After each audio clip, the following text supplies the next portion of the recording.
A importância de calcularmos corretamente a carga tributária sobre o consumo, incidente sobre o preço final das mercadorias, produtos ou serviços, estando aí às portas e sentimos na prática os reflexos da nova reforma tributária, principalmente no que se refere à tributação sobre o consumo, cresce a necessidade de conhecermos a efetiva carga tributária incidentes sobre o preço das nossas mercadorias, produtos e serviços.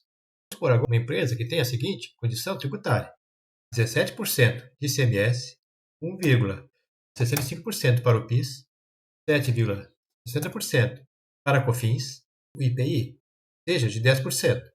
Então, teríamos aqui a seguinte condição: o total das alíquotas aplicadas seria de 36,25%.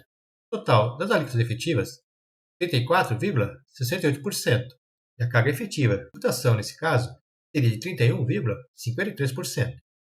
Para mais detalhes, acesse o vídeo completo sugerido aqui na tela.